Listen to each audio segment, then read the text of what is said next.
Today, we're going to break down the new rift in the right wing happening between Ben Shapiro, the Daily Wire, and Tucker Carlson at the epicenter of it all. So this is the tweet that started it all. So as we all know, the context here is we have a Joe Rogan experience that's over 3 hours long that I watched. Okay, so Tucker Carlson has a circle jerk with Rogan, and this has over 6 million views in less than a week. Okay, so you can see why Ben Shapiro feels threatened, feels the need to ankle bite, because when we look at his other actions, again, he's been exposing Andrew Tate or whatnot, and he might be righteous in that, but we can see a sort of quality control, a sort of vying for, basically fighting over market share. Now, why do I say that? There's a bigger conspiracy at hand when we're looking at this, okay? So these people are going to call Tucker out on being crazy and right-wing and a populist and too far right, whatever. Now, here's the thing. Jeremy Boring, who's the CEO of the Daily Wire, not so much Ben Shapiro, he says this a year ago, okay? So when he gets fired from Fox, Tucker Carlson is the hottest free agent in the market, and the team that's saying, oh, we never wanted him, I mean, this looks pretty much contrasting to that, because when you're looking at what he said here, Jeremy Boring says verbatim, a lot of people have been asking if Tucker Carlson is coming to the Daily Wire. I suspect Tucker already has a plan, but we'd break out the big novelty checkbook for him if he doesn't. So think about that. They were so desperate that they're joking about having this huge-ass prop check as basically the incentive for Tucker to sign with the Daily Wire. So all this backtalk on Tucker is besettled and kind of like profoundly undermined by the fact that they really desperately wanted him, and Tucker, of course, rebuffed them and worked with Elon Musk instead. All right, to get to the controversy, Jeremy Boring has an over 5.8 million impression tweet that says, people who deny the moon landing or suggest America is evil for the use of atomic weapons against Imperial Japan, or say that George Bush was behind 9/11 actually do hate this country. So controversial take, obviously, because now you're kind of doing what a leftist would say, like, if you're this, then you hate this, or if you're this, then you must be expletive. That is somewhat divisive, and that's odd because this guy is supposed to be the more moderate of the conservatives, but anyway. Now, if you look at this, Patrick McDavid is a guy who's trying to find a new niche in the right wing. You could call it a grift, you could call it a finesse, but, I've been calling this out for about 2 years, but this guy's ascending. He's this like 50-year-old Pakistani, but when you look at this Iranian, he says, Jeremy, isn't the entire premise of being a critical thinker to question things? Some of the best podcasters to influence are those who ask questions no one else is asking. And then the reply is, it is not critical thinking to say that America never landed on the moon or that George W. Bush orchestrated the 9/11 attacks. It is a projection of critical thinking. So think about it. Jeremy Boring, a guy who desperately wanted Tucker on his own platform a year ago, is saying that the guy's lacking critical thinking skills, which is odd because, again, you were offering him millions of dollars at one point, not even a year ago. And now look at what just happened, okay? And, it's not like, this guy, he was promising a career to an 18-year-old and then that 18-year-old's a 25-year-old neo-Nazi. No, it's a 50-year-old guy who still believes all the same stuff that he did a year ago. And so it's that obvious.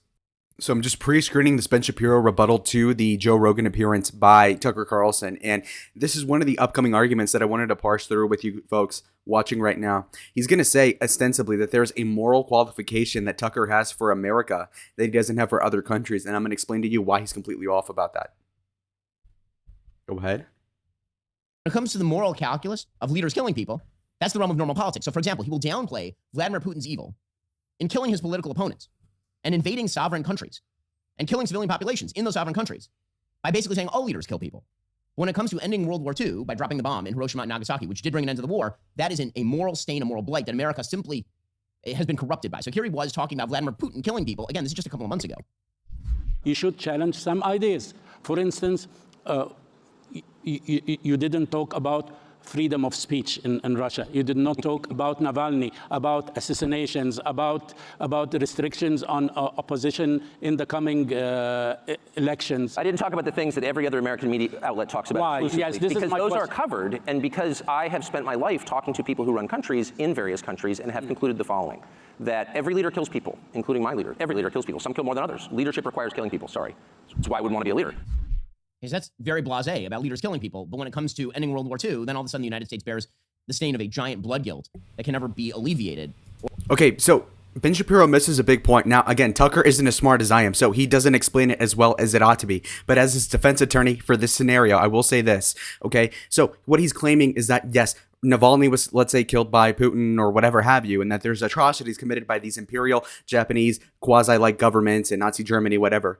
The thing is that, again, Tucker's not simping for Japan. He's not simping for Germany. He's not simping for Russia. He's just saying, let's not fight these countries aggressively and let's keep our stuff over here in America. Now, that's kind of short-minded and not high IQ. But I will say this, it is principled insofar as that he will simp for America and he will be hypercritical of America because that's his country.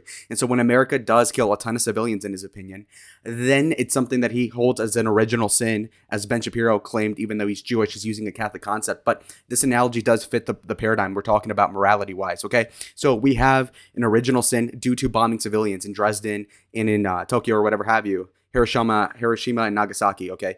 So Ben Shapiro is saying, well, America did something bad, but you're going to sweep it up for these other countries. No, Tucker just doesn't care about these other countries and loves America and holds America to a higher standard. So Tucker sees America like his wife, and he doesn't want his wife sleeping around. Now, he can see other girls having, fornicating, but he doesn't really viscerally care because they're not his women. And so while, yeah, in principle, it is bad, yeah, sure, but that's being an adult, okay? Tucker's not the type to go and cry in front of a sorority because they're all getting ran through, okay? But he's going to say, you know what, that's too bad, but that's reality. But my wife is mine, and that's America, okay? Now, America shouldn't be nuking people. If Russia wants to kill its political leaders, that's up to them. And we shouldn't be fighting on the behalf of Ukraine with our money when we're in debt. That's his basic argument, and Ben Shapiro fails to make that realization, or maybe he's facetious. But anyway, let's keep playing it. Or if it can be, he's not really spelled out. So this isn't actually America first, ironically. This is actually kind of fascinating. It's something else. So it's not America first to Ben because we're not willing to sweep it up for America.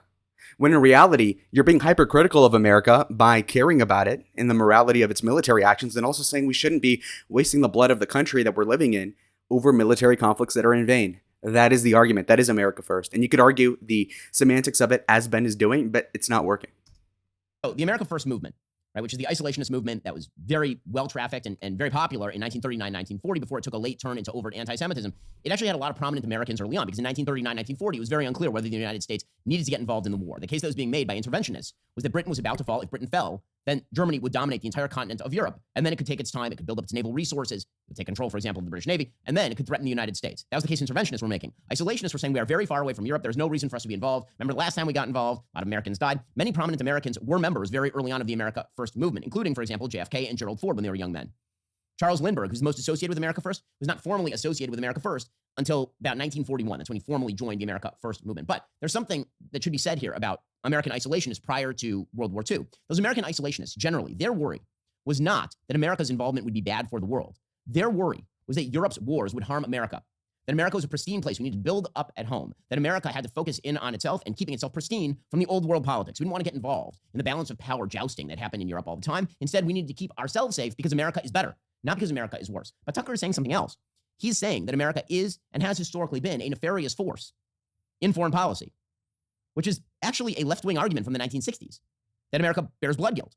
In fact, it sounds a lot more like radical protesters on today's college campuses than like a traditional conservative. You hear that when Russell Brand says to him. It sounds like what you are saying about Hiroshima and Nagasaki is what the left is saying. Again, so Ben Shapiro's missing an emotional note here, okay? He's saying America is bad, and he resonates with the 60s hippies because America was doing something bad militarily, i.e. Vietnam and the Cold War policies, and that there's an overlap. And then Ben Shapiro is falsely equivocating that insofar as it fits into his paradigm of the reverse horseshoe theory or whatever have you. And that is really stupid in my opinion because, again, both sides could be right about one thing. Okay, so on one hand, the idiot leftist 60 years ago could have been right about Vietnam, and the Republicans right now could be right about, the populist case for anti-interventionism in the Middle East, in Eastern Europe. That could all be true. And you could say, well, this blood libel thing is okay. I mean, come on, really? I mean, it kind of resonates to nobody, I think, personally. At the history of race in the United States, that America bears blood guilt, that America is in its essence guilty and corrupt and sinful. That's a very strange perspective, and it's not traditionally conservative. Just again, you can believe it, but it's not traditionally conservative.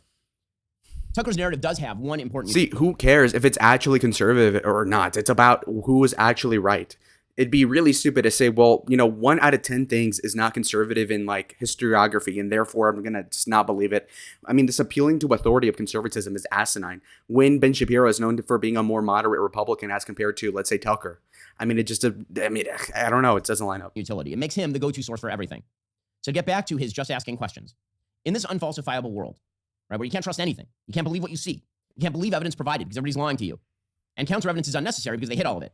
This means the only person you can trust is the person who promulgates the reverse of any traditional narrative you've been hearing in America. It's a pure reaction against whatever is the story of the day. Whether it's true, whether it's false is irrelevant. It's just whatever is the story has to be false because I don't like the people who are telling the story. So they're hiding 9/11. And America's evil for Hiroshima. And Alex Jones is just as solid an informational source as anyone else, which is Tucker actually suggested he was prophetic on Joe Rogan's show. All are members of Congress. Okay, now he's owning him here because, of course, if you actually lined up what Alex Jones said and then lined it up with reality, he's wrong like 80% of the time. And then Alex Jones is right on like a fringe couple of topics. And so it makes him look like a genius or an oracle. But that's because you don't watch like all the other shit where he's like, Ebola's going to kill everyone. And then he was wrong or, so you got to really get honed in on this. And so, yeah, Tucker just saying that, it's kind of asinine, which kind of shows that the Joe Rogan podcast is a big circle jerk when you're looking at the cacophony of C-list comedians he has. Just glazing them all the time, the Brendan Schaubs of the world. You can understand why Joe would just say like, oh yeah, Alex Jones, oh my God, he's so great. It's like, no, he's entertaining, but he's wrong about most things because if he were right, then he'd probably be a god at this point. If he got the 9/11 prediction right about everything else, then he'd be a billionaire. So. Again, something that Tucker said on the show. Every single one, effectively, are subject to blackmail by the intelligence agencies. According to Tucker, you have to believe Tucker. And if you don't, it's probably because you're part of the conspiracy or the cover-up. Because you're owned. Because you become the establishment. Because you're weak. And you can be taken over by nefarious forces. The only man of courage in this routine is apparently the truth seeker Tucker, who asks questions but doesn't actually examine the evidence on these particular issues. Because why do you need to know things when you can just ask questions? And what's the point of trying to find things out when all the sources are themselves corrupted? Now, once upon a time, there was a young man who set fire to this exact narrative. His name was Tucker Carlson. Here he was discussing another isolationist politician with an attraction to some rather ugly conspiracies and some questions about World War II. Okay, now I'm super curious. Holy shit. Okay, so we're going to juxtapose Tucker when he was Ben's age to now. This is crazy. I think everyone would agree with America first in lowercase. The idea that we're all Americans here in America. By the way, Tucker must have never had a jawline, brother. What the fuck is this, man? Oh my God. Interests are paramount, at least to Americans. But I think it's America First in capitals, the America First movement of the 30s and 40s that Buchanan's comments remind a lot of people of, and that's what people find creepy. I think that, the sovereignty of the American military, et cetera, these are not just crank issues. But unfortunately, Pat Buchanan raises them in a way that I think is discredited. And when attacked, he can always fall back on the line, well, the tiny cabal that controls American politics doesn't like me because I speak truth to power. This is... Okay, interesting. Now, to look at Tucker here, first of all, he looks like he's 35 going on 65. But what's more is that he looks dead in the eyes, though. So maybe him being a populist is him being a real human being and being alive, locked in on the Zen. But this guy, this Tucker right here, is just fucking dead. Look at him. He's a corpse. Actually, incidentally, almost pale. What he Disgusting. said the other day, that I offend the plutocracy, that I'm a wanted man by the inside the Beltway people, and in every sense cast himself as a victim who is sort of a Karen Silkwood of politics, someone who's so truthful that he's being hunted down by the conspiracy that runs Washington. It's all a bit much. Maybe Pat Buchanan just says things that are kind of kooky, and that's why he's being criticized.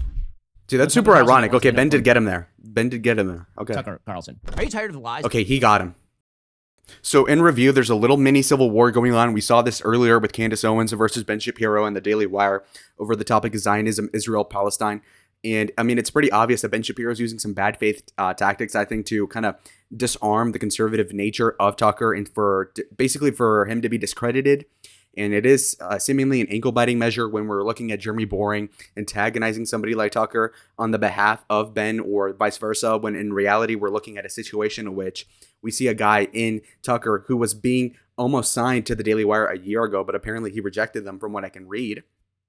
And so it's like, you really hate the guy, but you were willing to pay him millions of dollars a year ago. So, what changed? Not much. The circle jerking on Rogan's been happening for several years with Tucker. And we're going to say like all of a sudden, oy vey, shut it down. It's like, no, brother. And also Tucker is wrong about a lot of things. Okay. Tucker is definitely going to be kind of like a lower IQ stratum than Ben, but Ben also doesn't have that human aspect that Tucker has. And so it's really, really, really confusing to watch. But anyway, whose side am I on? I guess neither. I'm kind of like in the middle, but comment down below what you think. Where are you on this position? And like the video if you liked it. Subscribe if you haven't yet. And I'll see y'all on the next one. Adios.